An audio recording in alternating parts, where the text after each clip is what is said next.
train on you? No. You overreacting as usual, Diamond. Oh, I'm overreacting? No, you tripping.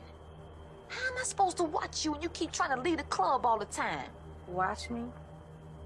Wait a minute, now you supposed to be watching me? Who told you to watch me? Was it my mama? Huh? Yeah. She told me to make sure you stay out of trouble here. And I told her I would. Well, for you and my mama's information, I don't need nobody watching me. I'm grown. You step out for show. What's up, Greg? You stepping out for show.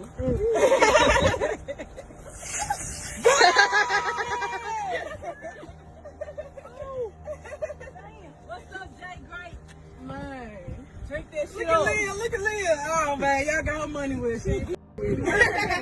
This is 30-year-old Jerriny Caples, a Memphis woman who believed she was welcoming her husband home after years behind bars. But not long after his release from prison, that reunion turned into something no one expected.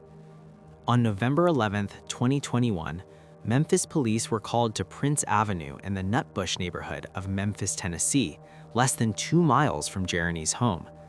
When officers arrived, they discovered her inside her white Jeep Cherokee, sitting in the driver's seat with a gunshot wound to the head. She died at the scene. Only a short time earlier, Jerriny was doing what she usually does. She drives to school and do her errands. It was a wonderful day for her, being she had just reunited with the love of her life. And then everything changed. But what is very disturbing is that no signs of struggle were found in the crime scene. Nothing suggested she had tried to flee the vehicle. From everything visible at the scene, it appeared she had no reason to believe she was in danger. But to understand how that moment ended in a shooting, we have to go back to the beginning of Jerriny Caples' story. This is the life and death of Jerriny Caples. Why they had to let him out early? Why they couldn't keep him? Why y'all couldn't keep him? Especially that one. Y'all really should have kept that one. Jerriny Caples was born on December 13, 1995 in Memphis, Tennessee. She grew up in a family where closeness was not just encouraged, it was expected. Relatives stayed involved in each other's lives, and responsibilities were often shared among family members rather than carried by one person alone. From a young age, Jerriny learned that showing up for people mattered. If someone in the family needed help, someone stepped in. That environment shaped the way she moved through life. Jerriny attended Hamilton High School in Memphis and later continued her education at the University of Memphis. For her, college was not about escaping responsibility, it was about building stability. But her life was not defined only by school and responsibilities. Another role soon became central to who she was. Jerriny became a full-time caregiver and mother figure to 2 of her nephews when their home life became unstable. Though they were not her biological children, she raised them as if they were her own. She made sure they had clothes for school, helped with homework, made meals, and showed up for school events. In many ways, she became their safe place. Taking on that responsibility changed how her life looked from the outside. While many people in their 20s focused on personal freedom, Jerriny focused on building a home environment that felt safe and predictable for the kids depending on her. But even while carrying those responsibilities, she still made space for relationships in her own life. And that is where another important part of her story began. Around that time, she entered a relationship with someone who would become central to her life. The way that relationship formed was different from most, and it would slowly pull her into a situation that carried far more weight than she realized. But before the complications appeared, the relationship began in a surprisingly simple way. Jerriny entered a relationship with the 28-year-old man named Ronaldo Wright. He was known in Memphis by the nickname DBO Grape. At the time their relationship began developing, Ronaldo was already dealing with legal trouble. He had a criminal history that had placed him inside the justice system for years. Courtrooms, probation hearings, and prison sentences were not new experiences for him. Eventually, he was incarcerated and spent several years behind bars. For many couples, prison would have ended the relationship immediately, but Jerriny made a different decision. Instead of distancing herself, she stayed. Jerriny maintained contact with him while he was incarcerated through letters, phone calls, and visits when she could. In her mind, loyalty meant standing with someone even during the hardest parts of their life, and she never hid that commitment. On social media, she spoke openly about the relationship. She celebrated milestones connected to his release date. She talked about patience, about growth, about the idea that people could change after spending time in prison. For Jerriny, love was something she acted on. She invested time, energy, and emotional support into the relationship, and for over 5 years she remained committed. And eventually, the day she had been waiting for arrived. Ronaldo Wright was released from prison in 2021. Jerriny was there when he walked out. The moment felt like the start of something new. For years, she had maintained the relationship from a distance. Now they could finally live in the same world again. That reunion quickly turned into a celebration.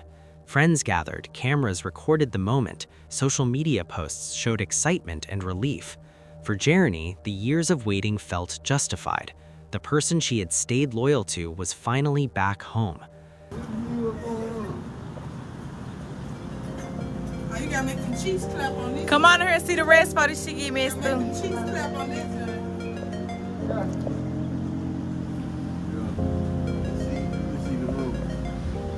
Gotta look on the bed, dude.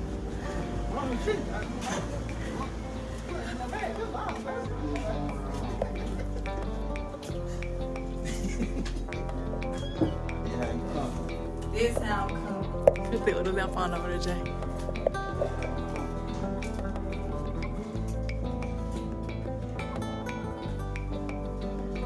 See? Somebody. Because I ain't know what's happening. See.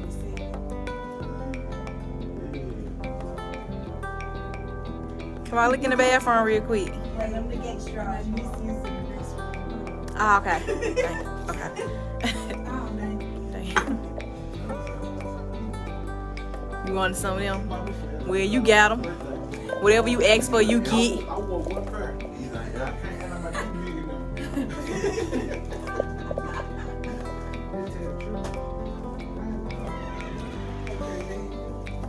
Dead at home. Damn. This shit hard right there.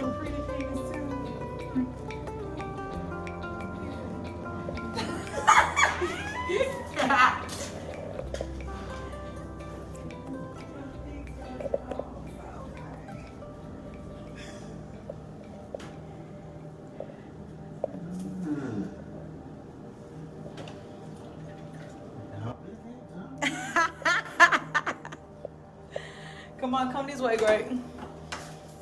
For a short time, things seemed exactly the way she had hoped. They spent time together, appeared in videos and photos online, and talked about building something stable together. People close to Jerriny saw how happy she appeared during that period. It even came to the point when she was already trying to build a shared life with Ronaldo after his release, and that transition carried pressure. Life outside prison often looks different than people imagine. Adjusting to freedom requires rebuilding routines, income, and social connections. For someone who had spent years incarcerated, that adjustment period could be difficult. Ronaldo Wright was not entering a blank slate. His criminal history still followed him. People in Memphis knew his name. They knew his reputation. Past associations and past conflicts did not disappear just because he had been released. That history created complications that quietly hovered around the relationship. Jerriny understood parts of that reality, but she believed support and loyalty could stabilize things. She kept standing by him and believed the years they had spent waiting had built something strong enough to survive life after prison. But relationships connected to complicated pasts can carry risks that are not always visible at first.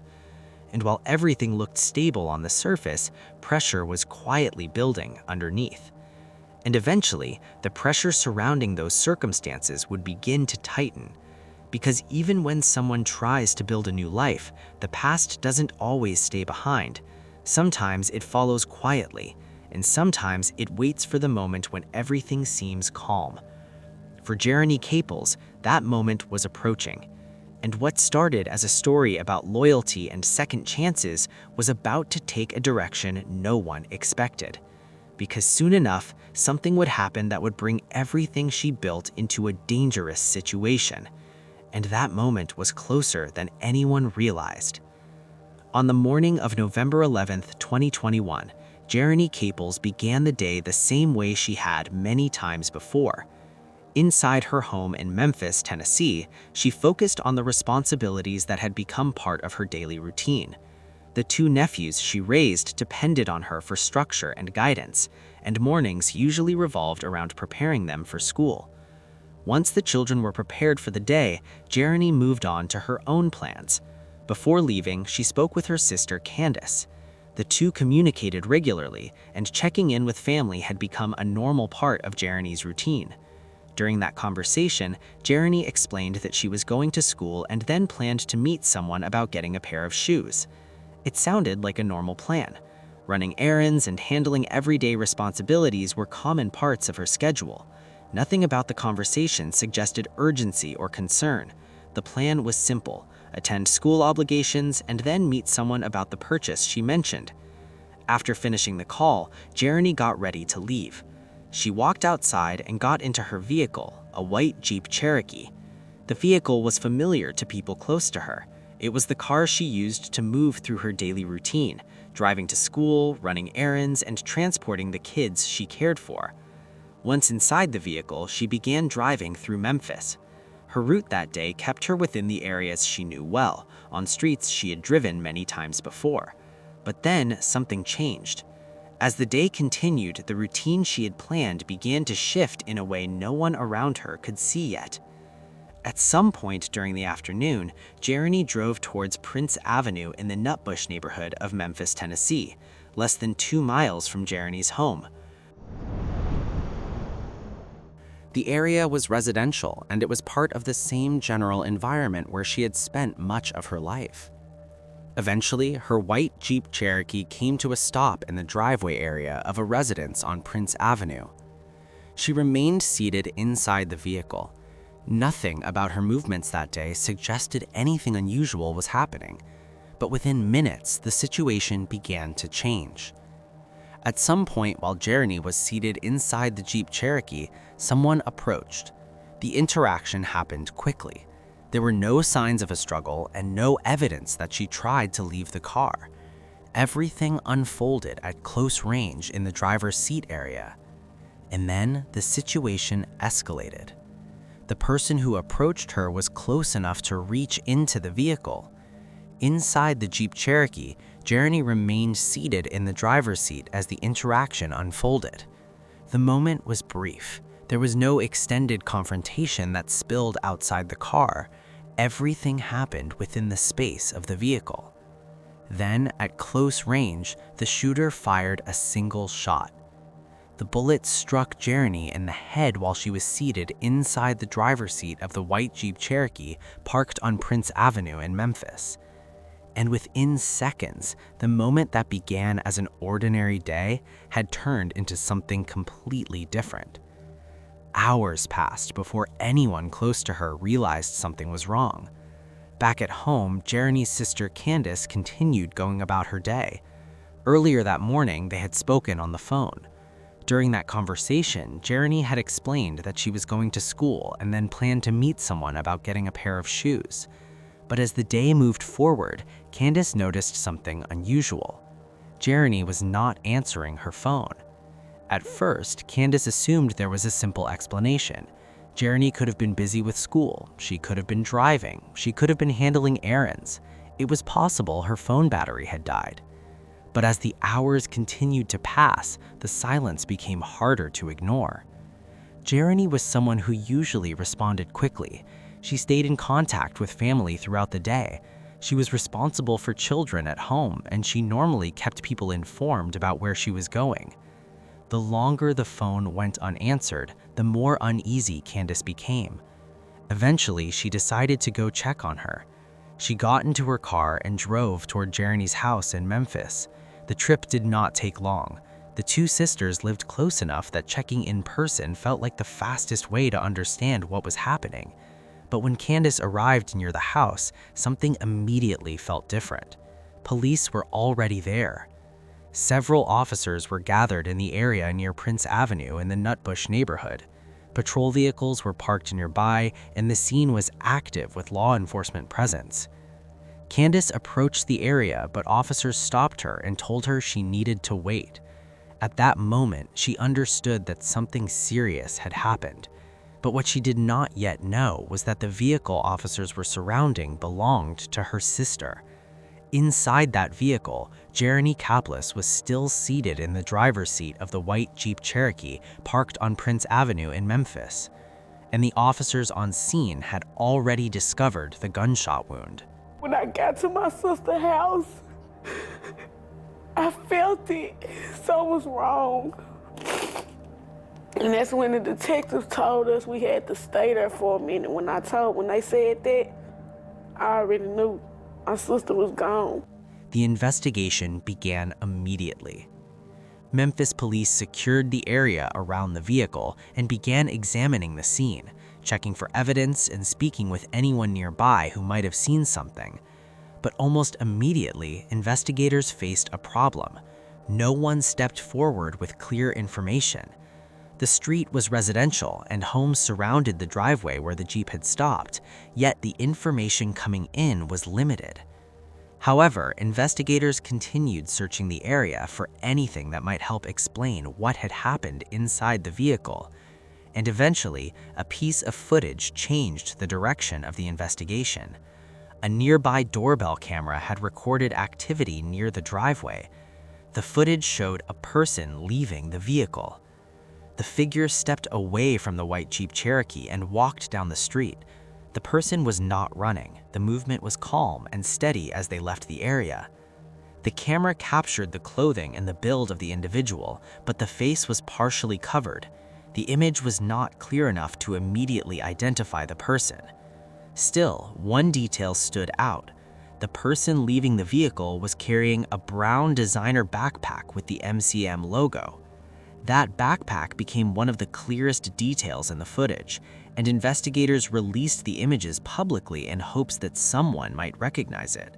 The murder was picked up by a door cam, leaving the vehicle, so which kind of led me to believe that the person might stay somewhere in the area. But as investigators searched for the person seen walking away from the vehicle, attention also turned to the people closest to Jerriny, and one name came up almost immediately: Ronaldo Wright.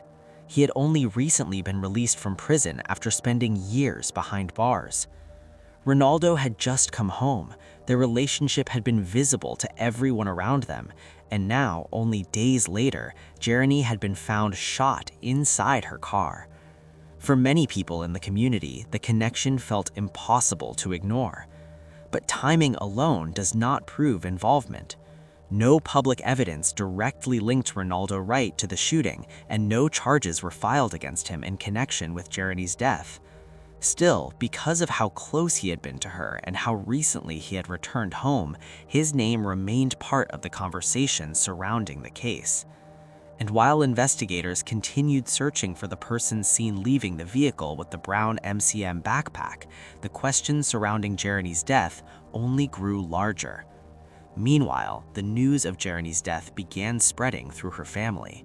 I never think I'd put my sister in a casket, man. I'm justice for my sister. I can't sleep. I can't eat. Y'all, I need help. The reaction was immediate. Candace struggled to process what had happened. Earlier that day, she had spoken to her sister about simple plans, school, errands, everyday responsibilities. Now she was standing near the scene where Jerriny's vehicle had been found. The shift from an ordinary conversation to this moment felt impossible to accept. Other family members soon arrived as well. Her father, Jerry Kaplis, became one of the most vocal people searching for answers. The loss of his daughter changed his routine in ways no one could ignore. He returned repeatedly to the street where the shooting happened. Prince Avenue became a place he walked through again and again. He studied the footage from the doorbell camera closely. The video showed the person walking away from the Jeep Cherokee after the shooting. The face was unclear, but the movement and the backpack remained visible. Jerry focused on those details. He watched how the person walked. He looked at the backpack. He studied the clothing. In his mind, someone in the area had to recognize those details. And he began asking people in the neighborhood if they had seen anyone carrying that backpack or moving through the area that day, because he believed someone knew something. But getting answers proved difficult. The Nutbush area of Memphis is a tight-knit community, but it's also a place where people often hesitate to speak openly about violence. Tomorrow marks 1 year since a woman was found shot to death in a car parked in a driveway in Memphis. And as the anniversary of her death nears, her family is still looking for answers. Fox 13's Jeremy Pierre has been looking into this story. And Jeremy tells us that Jerriny Caples was only 25 years old when she was gunned down. Family still searching for those answers, desperately searching for those answers. Tomorrow will make a year since her shooting death in a bird-clad neighborhood. Now, let me tell you, there are pieces of evidence, specific pieces of evidence Memphis police are looking at. Matter of fact, Crime Stoppers released pictures, surveillance pictures of a man walking away from the driveway where they sadly found Miss Jerriny Caples nearly a year ago. And it's a specific backpack, her father says, that can lead them to the person responsible for killing his daughter. And say that the investigation is cold because that the person had all kind of masks on. It was picked up by a door cam that was blurry, you know, but the person carried a distinctive backpack. Neighbors who lived nearby had heard about the shooting. Many were aware that someone had approached the vehicle and walked away afterwards. Still, identifying the person in the footage remained a challenge. Months passed, the case remained open. Jerriny's family continued speaking publicly about her life and the impact she had on the people around her. Meanwhile, the community members organized small gatherings and remembrance events to keep attention on her case. Candles were lit, balloons were released, family members spoke openly about their hope that someone would come forward with information, because the investigation still depended on one key piece of information. Someone had approached that vehicle, someone had walked away carrying that brown MCM backpack, and someone in the community might recognize the person who owned it. As time continued to pass, Memphis police maintained the case as an open investigation. As of now, no arrests had been made. The individual seen leaving the vehicle had not been publicly identified. For Jerriny's family, the search for answers continued. Loving, kind, sweet, don't bother nobody. And for them to take her life for nothing, it's hurting me, it's hurting my dad, it's hurting her mom. It was a senseless act of violence. That's all it was. And I hate that. Her father remained active in the neighborhood, speaking with residents and encouraging anyone with information to contact authorities. For him, the footage from that doorbell camera represented more than a clue. It represented the possibility that the person responsible could still be identified. And until that happens, the question that began on November 11th, 2021 remains unanswered. Who walked away from Jerriny Caples' vehicle that day? What do you think about it? Let us know what you think in the comments below.